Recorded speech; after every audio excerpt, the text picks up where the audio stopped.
Throughout the long history of imperial China, two key concepts shaped its political system: the mandate of heaven and the establishment of bureaucratic centralization.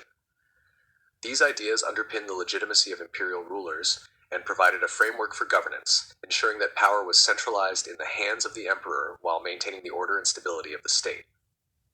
The evolution of these concepts, their application, and their impact on Chinese governance can be traced through various dynasties, from the early Zhou to the last imperial dynasty, the Qing. The Mandate of Heaven. The Mandate of Heaven, Tianming, was a concept that emerged during the Zhou dynasty, 1046 to 256 BCE, and became a cornerstone of Chinese political philosophy. It held that heaven, a cosmic force that governed the natural order of the universe, granted the emperor the right to rule. This divine right was not absolute, but conditional. The emperor was seen as the son of heaven, Tianzi, with a responsibility to govern justly, uphold moral values, and ensure the welfare of the people. In return, the emperor received heaven's blessing to rule.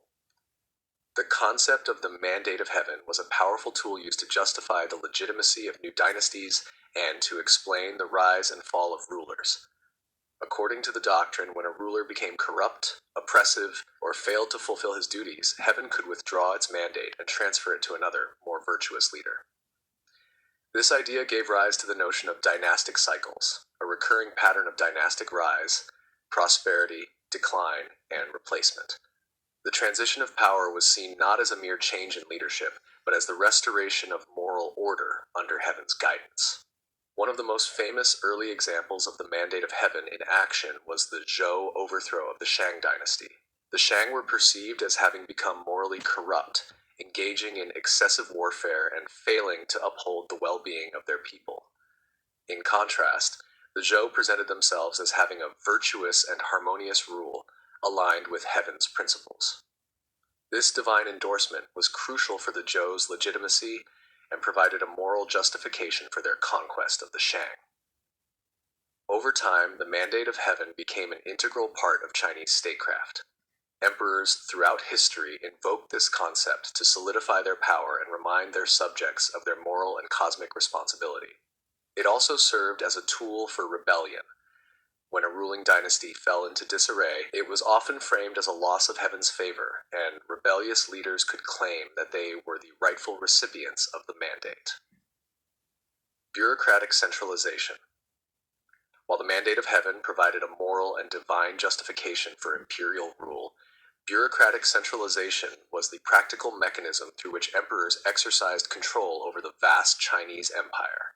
Bureaucracy, the system of appointed officials and administrative divisions, became more complex and organized over time, enabling the emperor to govern a vast territory with millions of subjects. The earliest forms of Chinese bureaucracy were rooted in the Zhou feudal system. The Zhou kings granted territories to their relatives and loyal supporters, who ruled as vassals in a decentralized manner. However, by the time of the Qin dynasty, 221 to 206 BCE, the need for more centralized control became apparent. The Qin, under Emperor Qin Shi Huang, abolished the feudal system and divided the empire into administrative units that were directly controlled by the central government. This system marked the beginning of a more unified bureaucracy. The Qin dynasty also introduced the legalist philosophy of governance, which emphasized strict laws and centralized control. The emperor, as the head of the state, had absolute power over the bureaucracy, and officials were appointed based on merit rather than birthright. The centralization of power in the hands of the emperor allowed for more direct and efficient control over the empire's vast resources, military, and economy. Following the fall of the Qin dynasty, the Han dynasty, 206 BCE to 220 CE, further developed the bureaucratic system.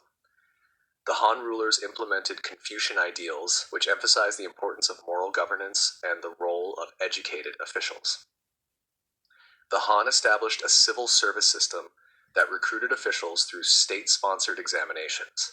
This system aimed to ensure that the most capable individuals, rather than the wealthiest or most powerful, would hold positions of authority in the empire. The imperial examination system became a key feature of Chinese bureaucracy for centuries, and it played a central role in consolidating imperial power. The examinations tested candidates on their knowledge of Confucian texts and principles, ensuring that government officials were well versed in the moral and philosophical ideas that underpinned imperial rule. Although the system was not without flaws and criticisms, it helped create a highly skilled and educated administrative class that was crucial for managing the empire. During the Tang Dynasty, 618 to 907 CE, bureaucratic centralization reached new heights. The Tang established a well-organized system of provinces, prefectures, and districts, each governed by officials appointed by the emperor. The central government maintained control over military, fiscal, and judicial matters, while local officials were responsible for ensuring the emperor's orders were carried out. The Tang also introduced a system of censorate officials, who acted as a check on the power of local governors and officials, ensuring that corruption and abuse of power were kept in check. In the Song Dynasty, 960 to 1279 CE, the bureaucracy continued to grow and evolve. The Song emperors expanded the civil service system and increased the number of government officials. This was made possible by the economic growth of the period, which allowed for the collection of taxes and the maintenance of a large and efficient bureaucracy. The Song also introduced new policies aimed at strengthening central control, including increased surveillance of local officials and the establishment of a formal system of communication between the capital and local regions.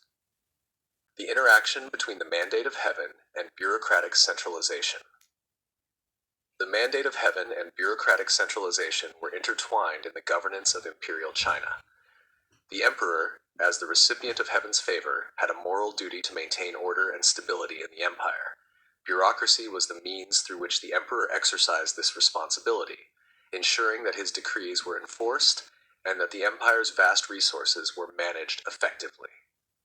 However, the relationship between the two concepts was not always straightforward. The legitimacy of the emperor's rule based on the Mandate of Heaven could be called into question if the emperor failed to govern effectively. When corruption or mismanagement flourished within the bureaucracy, it was often seen as evidence that the emperor had lost heaven's favor.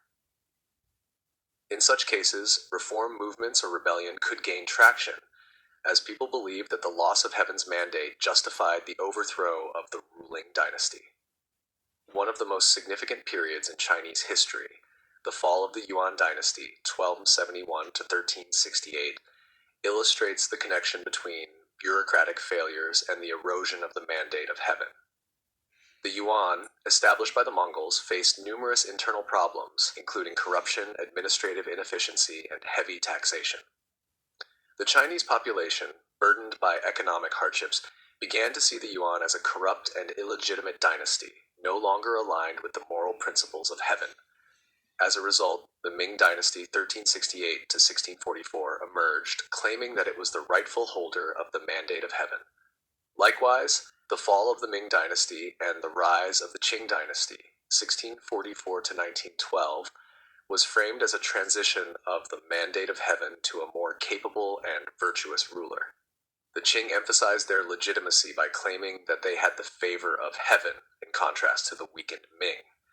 During their rule, the Qing continued to centralize bureaucracy, making use of local elites, military control, and a highly structured administrative system to maintain power.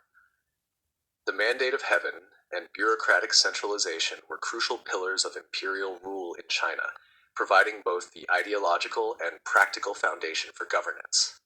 The Mandate of Heaven gave rulers a divine justification for their power, while bureaucratic centralization ensured that power could be effectively exercised across the vast empire. Together, these concepts helped to maintain the unity and stability of Imperial China for over 2 millennia, even as dynasties rose and fell. The enduring legacy of these principles can still be seen in China's modern political culture, where the government continues to emphasize both the legitimacy of its rule and the importance of centralized authority.